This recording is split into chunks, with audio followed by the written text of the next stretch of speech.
Hello, വളരെ tasty ആയിട്ടുള്ള ഒരു പതപ്പ ഫ്രൈയുടെ റെസിപ്പിയാണ് ഇന്ന് ഞാൻ നിങ്ങളുമായിട്ട് ഷെയർ ചെയ്യാൻ പോകുന്നത്. പതപ്പ അഥവാ പതിര്, ഇത് ബീഫിൻ്റെ ഒരു പാർട്സാണ് കേട്ടോ. നമ്മൾ ചിക്കൻ പാർട്സൊക്കെ കറി വെക്കൂലേ, അതുപോലെ തന്നെ കുരുമുളകിട്ട് വറ്റിച്ച് വെച്ചാലാണ് ഇതിന് ടേസ്റ്റ് ഉണ്ടാവുക. അതിന് വേണ്ടിയിട്ട് ആദ്യം നല്ല രീതിയിൽ വെള്ളം ഒഴിച്ച് വൃത്തിയായി കഴുകി ആ വെള്ളം എല്ലാം പിഴിഞ്ഞ് കളഞ്ഞ് കുക്കറിലേക്ക് ഇടുക. ഇനി ഇതിലേക്കുള്ള പൊടികൾ ചേർക്കാം. മുളക് പൊടി, മഞ്ഞൾപ്പൊടി, മല്ലിപ്പൊടി, മീറ്റ് മസാല എന്നിവയാണ് ആദ്യം ചേർക്കുന്നത്. ഇതിൻ്റെ കൂടെ തന്നെ ആവശ്യത്തിന് ഉപ്പ് ചേർക്കുന്നുണ്ട്. ഇനി ഇതിലേക്ക് കുരുമുളക് പൊടി, അത്യാവശ്യം നല്ല രീതിയിൽ തന്നെ കുരുമുളക് പൊടി ഇടണം. ഇനി ഇഞ്ചി വെളുത്തുള്ളി ചതച്ചത്, ഒപ്പം തന്നെ കറിവേപ്പില, 2 പച്ചമുളക് ചതച്ചത് എന്നിവ ചേർത്ത് നന്നായിട്ട് മിക്സ് ചെയ്ത് ശേഷം നമ്മൾ കുക്കർ അടയ്ക്കുന്നുണ്ട്. ഇത് അത്യാവശ്യം വേവുള്ള ഐറ്റം തന്നെയാണ് കേട്ടോ. അതുകൊണ്ടൊരു 4 വിസിൽ വരെയൊക്കെ വേവിച്ച് കഴിയുമ്പോൾ ഇങ്ങനെയുള്ളൊരവസ്ഥയിലാണ് കിട്ടുന്നത്. ഇത് കണ്ടില്ലേ, തീരെ വെള്ളം ചേർത്തിട്ടില്ലെങ്കിലും വെന്ത് വരുമ്പോൾ ഇത്രയും വെള്ളം ഇതിൻ്റെ ഉള്ളിൽ നിന്നുണ്ടാവും.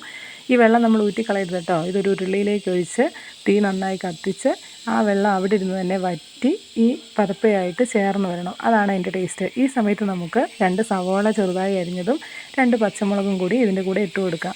ഇത് കുക്കറിലും ഇടാം, പക്ഷേ ഇങ്ങനെ ഇടുന്ന സമയത്താണ് ഇതിന് ടേസ്റ്റ് ഉണ്ടാവുക കേട്ടോ. കുറച്ച് കറിവേപ്പിലയും കൂടെ ചേർത്ത് വറ്റിച്ചെടുത്താൽ നമ്മുടെ പതപ്പ് ഫ്രൈ തയ്യാറായി.